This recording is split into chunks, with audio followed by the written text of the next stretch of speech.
Good morning everybody and welcome back to another episode of Bareham Engines.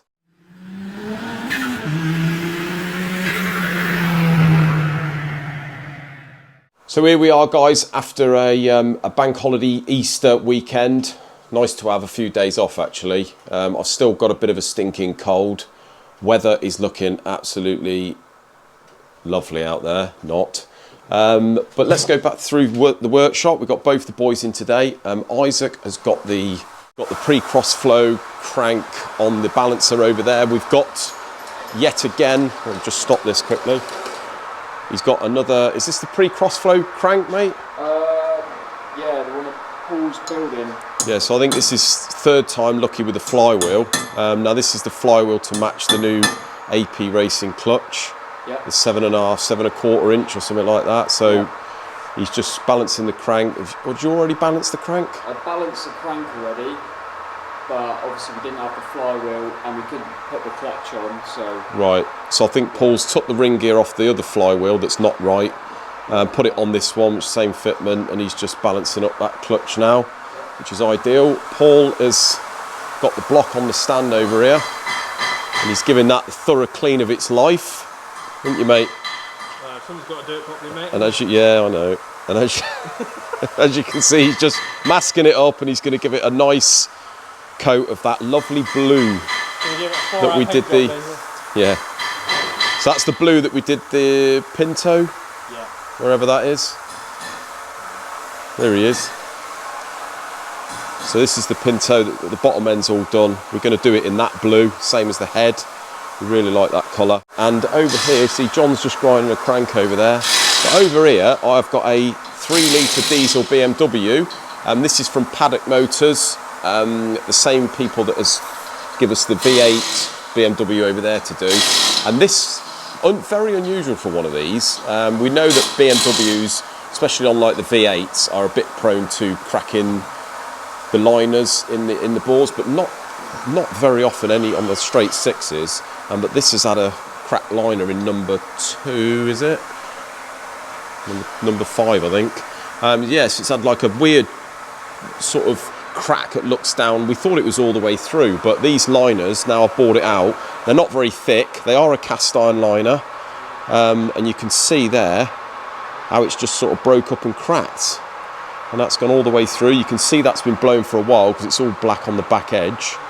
So what I've done is I've found a liner. There is a seat at the base of this liner. So this was basically a straight liner that sat on the seat at the base of that bore. So what I'm going to do is replicate that. I've found a liner that is slightly bigger than the original, enough to give us a clean bore. It's a straight liner, not top hat flange one.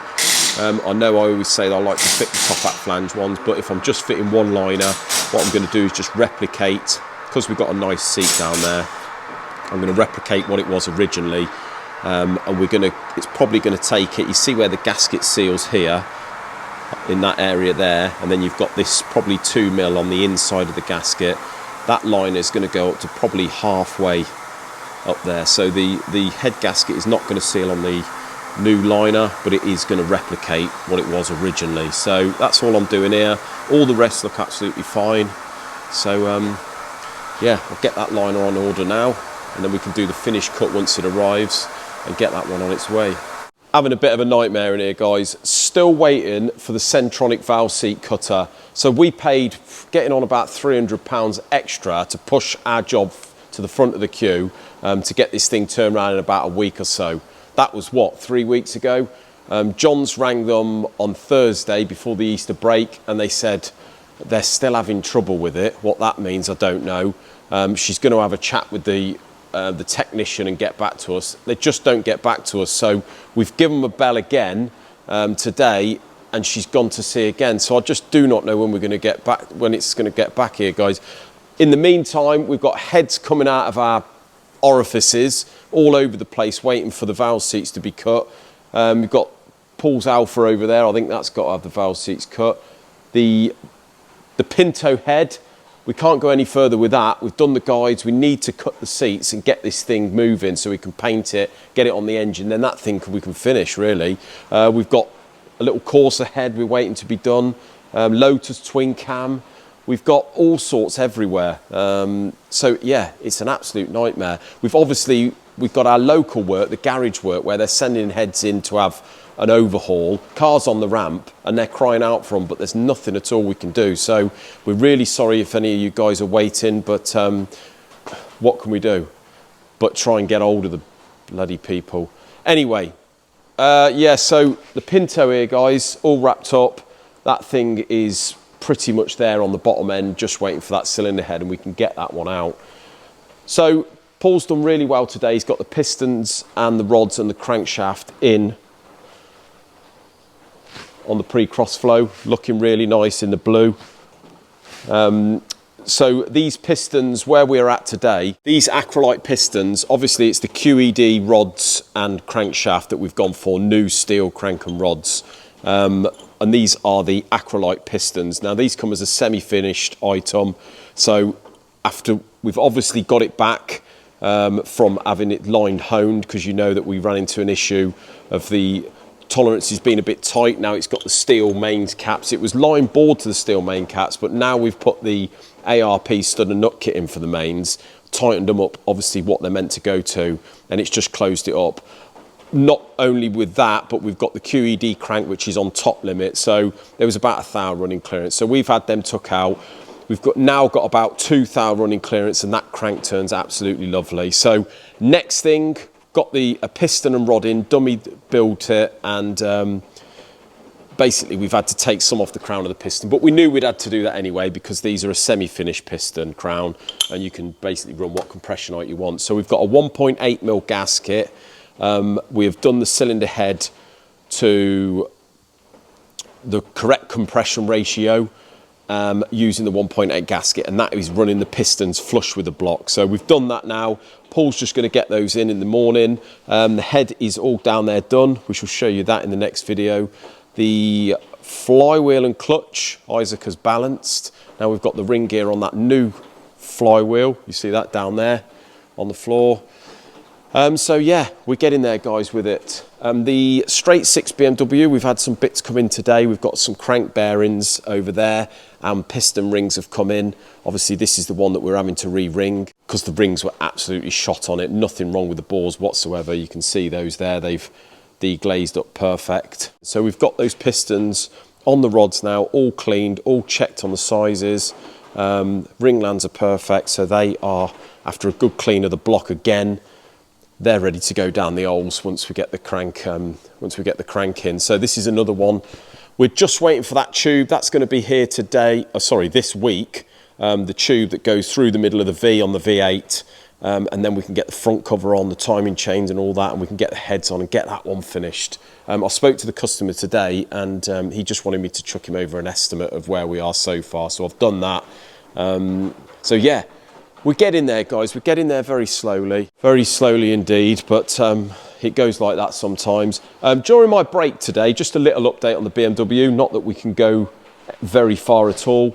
We've got the dashboard down here. Now, this is a flock dash. I've had a little look at this and I had a little plan out on what I'm going to do with the dash, because obviously we're going to go for the AIM dash with the buttons and the PDM, so we do away with the fuse box relays and all that. Nice smart system. So what I'm going to do, I was going to go, you can buy the PDM in either an 8 channel or a 32 channel. I'm going to go for the 32 because we're going to put absolutely everything in it, because obviously this is going to be a road car as well. You can see the dash has been flocked already. There's a few little marks here and there which we're probably going to tidy up, but we're not going to bother going too mental on this, because to be honest with you, although on camera the light picks up all the little imperfections, it hasn't been cleaned at all. I think once it's cleaned and we've sorted out, you know, the holes and where we're going to position things, it's going to look really tidy. So what we're going to do, I was going to go with the PDM 32, and you can either go for a 6-inch or a 10-inch dash. So initially I thought I'll go for a 6-inch.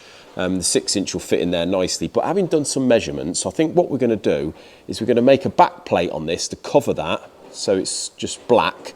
And then I've done a mock-up of the 10-inch dash, because obviously, as we all know, bigger is better. So this is the size of the 10-inch dash, and I think what we're going to do is we're going to mount it here, because obviously we are lowering the steering column slightly. So I think if we mount that there, I think that'll look really smart with the black back in. We're obviously going to put a plate in here, and that will have all our control buttons in there, so that'll be nice and neat. They'll have 15 buttons in there. We're going to do away with this, make a plate there, and probably put something like the brake BIOS there. And then I have got either the original vents that go in here, although they won't be active, it will probably look nice and original, or we can put a plate in there and maybe put the stop start whatever in. We have got a support that goes down here in aluminium and reaches the gearbox tunnel with nice sort of drilled holes in. We're probably going to paint that black if we decide to keep it, and maybe put the emergency stop and what have you, the stop start in there. Don't know yet, guys, but yeah, let me know in the comments whether you think the 10-inch or the 6-inch. Bear in mind we're going to have like reverse camera and all sorts, and that dash will literally have everything on it. So it'll be a road dash with the indicators and all this, but it's got GPS, so you got you know, all sorts on it. But I think really, if we can get that in there, that'll look nice and smart. But let me know what you think about that, guys. So we've run into one more little issue with the V8. So Paul's just got it all laid out, ready to put the timing chains on, etc. Do excuse me, guys, still got a bit of a cold here. And we've got the guide rails here. Now, these guide rails were fresh on the engine just before it had an oil issue starving the rear main seal.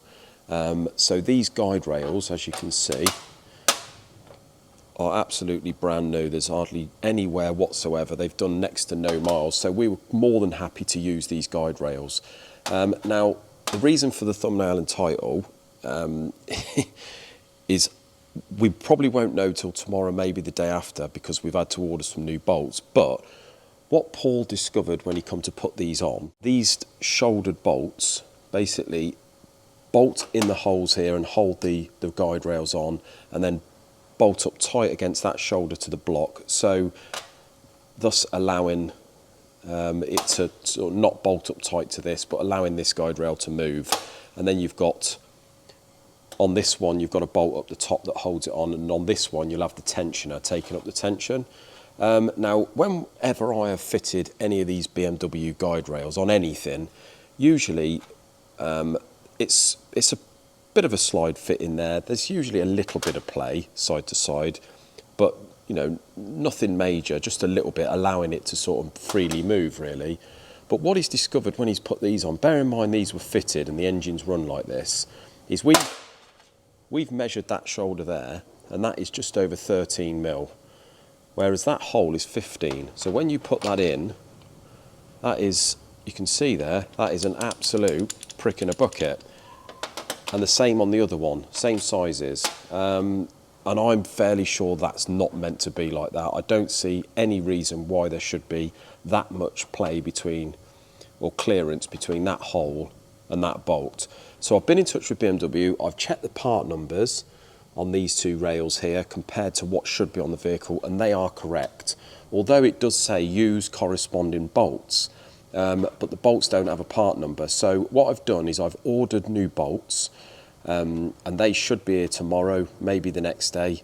But I've got a feeling, I watched a YouTube video actually of a guy replacing this chain kit on one of these engines, and just going by the picture zoomed in on the video of that bolt being in that hole, it looked like the head had sort of was matching the size diameter of that cast in there. So the bolt does visibly look bigger on the picture. So I am suspecting that the bolts they use may be a later sort of design, and it might be a bigger diameter on there, allowing that to sort of just slide in there. But that, to me, is just not right, no good at all. But the more alarming thing, guys, is that these rails were fitted by BMW main dealer. So that really does surprise me.